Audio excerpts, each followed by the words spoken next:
So it's Monday, it's kind of cold and gray and raining, and there are a lot of things I want to accomplish this week, this month, this year, and in this lifetime. But somehow today I just don't feel it. I just can't, and I wonder why, because I have a lot of ideas, I have a lot of thoughts, I have a lot of motivation, I have a lot of excitement, but at the same time, I feel so much anxiety. It's like there are all these thoughts in my head fighting for my attention, and that just kind of paralyzes me.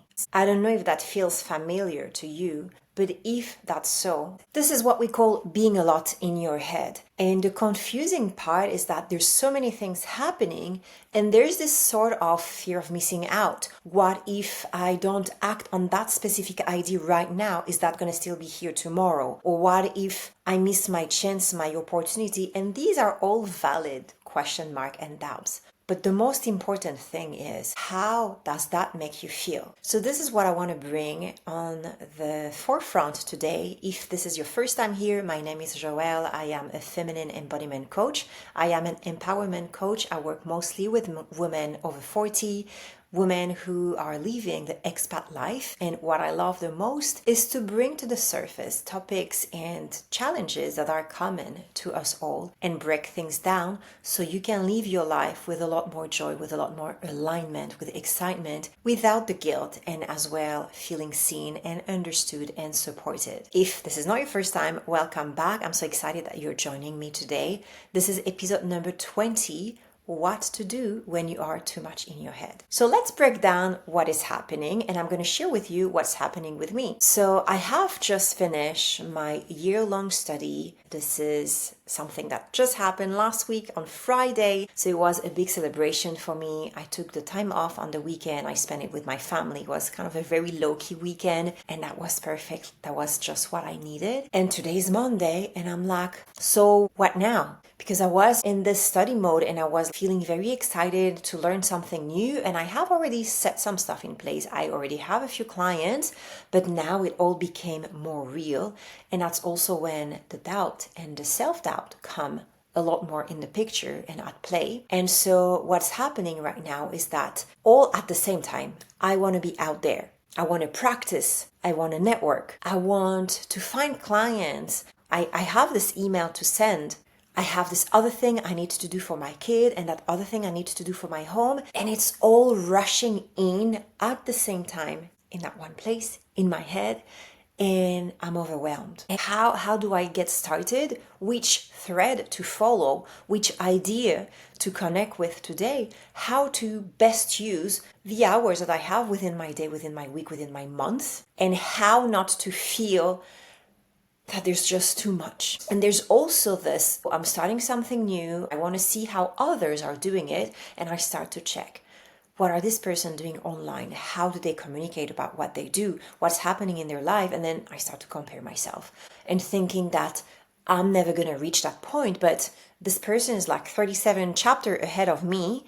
And all what this does in that moment, what I'm feeling in that space is that it's just blocking me. I feel that I'm never going to get there. And I wonder, what am I even doing? And so on. So now, if you ever feel like that yourself, if you ever feel that you're a lot in your head, that you know you have so many capabilities, you know what is your true calling, you know what is inspiring for you, you know what you're here to do, you have a lot of conviction in certain areas of your life, but there are moments when it's just come to you as a chaos, and it can be beautiful, but it can also be confusing and paralyzing. So if this is happening for you right now, I'm asking you one thing, is to press pause immediately and ask yourself, how are you feeling? How does all of this chaos, all of these questions coming to you, how is being in your head right now makes you feel? Because there might be moments when being in your head means you have a lot of clarity, you're very focused, you have those thoughts and they're guiding you and they are making you progress and they have you move the needle. And this is a state where it's absolutely divine and amazing, and you might be in your very masculine, quote unquote, energy. And this is an amazing space to be in when you are moving forward. But when being in your head means being stuck in your head and and not being able to materialize your thoughts or to have the clarity to understand why are these thoughts here today, then this is when you need to press pause and listen to this. There's one simple question. How does that all making me feel? And the beautiful part is that only you have the answer. How are you feeling right now as those thoughts are traveling in your headspace? Do you feel anxious? Do you feel that you're not good enough? Do you feel overwhelmed? Do you feel rushed? Do you feel in your power or not in your power? If you are not really feeling in your power, if this is so, I'm pretty sure that this is not the experience that you were hoping for today. No matter how exciting your projects are, no matter how good you are in what you do, and no matter how many good ideas you have for you to explore and to play with, if your body isn't on board, it's your cue to pause and get her on board. How? Go back to your starting point. Go back to the first thought that has generated all the subsequent ones and ask yourself, what is your goal? What is your goal, maybe just for today? And can we break this down? For me, I'm going to give you an example, because for me right now, it would be, I want to practice more my art of coaching because I know that this is my life's mission to guide others into reconnecting with their inner power and their inner knowing. And I do know that this work is so transformative, and I cannot wait to share that with more people, because this is what truly makes me feel alive and vibrant, and this is my purpose in life. This is my starting point. It doesn't have to be so intense or so deep. But this is the example that I have in my own life right now. And so the thing is, as I'm repeating those words to myself, that I do want to coach more, that this makes me feel so alive, that I do know that the work that I do is so transformative, that I have seen amazing results, even in such a short time with the clients that I have served. And I have no doubt that this is my life's mission, to guide others back towards their inner power and their strength and their authenticity. And I know so well how it is not to live in that alignment. And I have experienced more and more recently how it feels to be in that truth. And I cannot wait for more people to experience that. And this work is so needed in this life and on this earth. And as I'm repeating this to myself, usually with my eyes closed so I can connect even more and deeper to my inner world, I start to feel a sense of calmness. And as I'm speaking out loud even, or it could be writing as well at some point, then there can only be one thought going on at the same time, which is a lot less overwhelming and confusing than when you're just witnessing all the thoughts rushing in, and it's hard to even, grab onto one and pick one. So just going back to your starting point and repeating to yourself what it is that matters in that moment, what it is that you want to connect more with, what is your desire, rather than what is your specific goal of today. And this is something for maybe another episode, but often we create goals out of an outcome that we expect, or because we've been dictated certain things. But when you go back to what truly matters and what is your true desire, then the goal might become different, and it becomes a lot more aligned and a lot more exciting and a lot more attainable for you. When it comes to goal setting, we often have the impression that, it has to be super clear and tangible, and it has to bring a result, something that you can quantify. But it might not be the case. Maybe your goal today could be, as a mom, to be more present with your kid. This could be your goal, and it's a beautiful goal to have. If this is how you're feeling, there's no ranking in what is a good goal, what is a less valid goal. There's no such thing. When I'm saying it's a beautiful goal, it's just beautiful because it's coming from a true desire to be present with your kid. And if you are in another era of your life, you might have goals that are a lot more result driven and a lot more quantifiable, but they do not have to always be that way. So now, I would love you to stop for a moment, to pause and reframe your ideas and your thoughts and your goal for today. It could be something like, I want to ... because ... and that makes me feel ...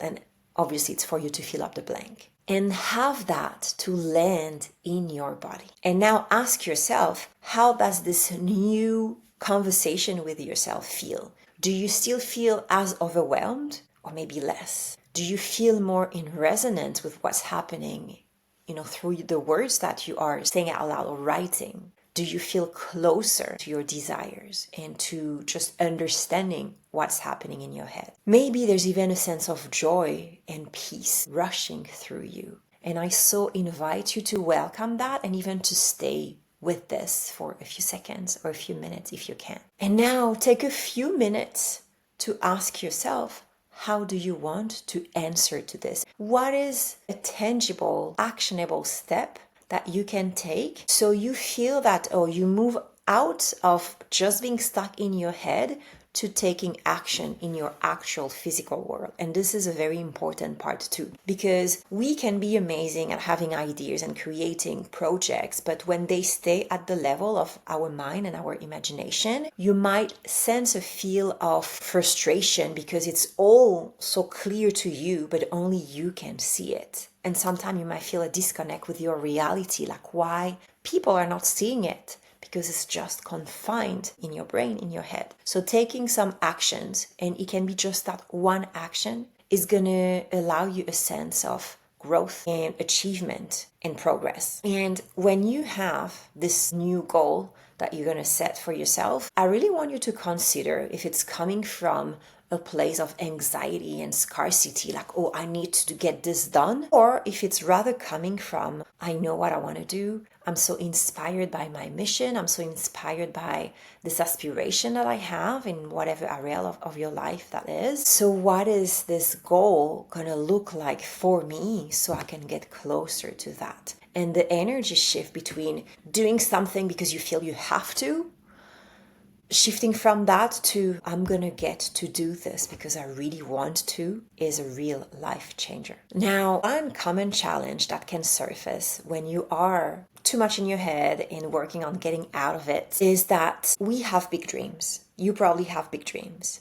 And with big dreams come big responsibilities. When you think about big responsibilities, it might sound or feel or look like there's so much to do, like this huge mountain. And this is normal and it's not a bad thing. And why not looking at that big mountain and taking notes of the different path and stairs and just to have a big picture. But know that on a day-to-day basis, this is just, something that you can have in the background. But it would be a lot more useful and a lot more achievable for you to really break it down into what is the first idea? What is the first goal? What is this that I'm feeling like doing today? Because again, depending on the season, depending if you're a woman on your cycle, depending on how your week and your month has been, depending on your kids' schedule, your husband's schedule, everybody else around you, all of that has definitely an effect on the level of energy that you have to work on your personal project or professional project, and take that into consideration too. You might not be able to achieve as much from a week to the next, and this is part of that journey. Going back to being a lot in your head, the real secret, which is not a secret, from getting out of this being too much in your head, is to descend into your body and to ask your body, what do I need? How are you feeling right now? How would you like to feel towards that particular goal? How would you like to feel towards this particular idea? Is it supportive to me? Is it inspiring me? Or is it just creating this sense of, I could never do this because it's just so not aligned? And there's a difference between, I don't think I can do this because you're scared and it's the first time you're doing something, compared to, I'm not going to do that because it's not me. Hundreds of people have told me to try this, do that, but it's not me. Have you gotten into your body to really ask yourself, out of the so many things happening in your head, which are the things that belong to you deeply, and which are the things that are just people's voices that you can just, listen to and let them go? They do not do anything for you if they're not part of your life. just simply put. So this is what I wanted to bring today. I thank you so much for listening. I thank you for tuning in. Don't forget to subscribe, to follow me on Instagram as well. My handle is joelle.smagnoto. I do not have a website yet, but it's going to come soon at some point of the year. In the meantime, you can find some details in the link in my bio with a link for a discovery call. And I always welcome any comment, any reaction in my DMs. I am truly honored to be part of the journey that you're going through yourself. And I always love to hear where you're at, and anything that you'd like to share with me is always so welcome. All right, take care. I'll be talking to you in the next episode.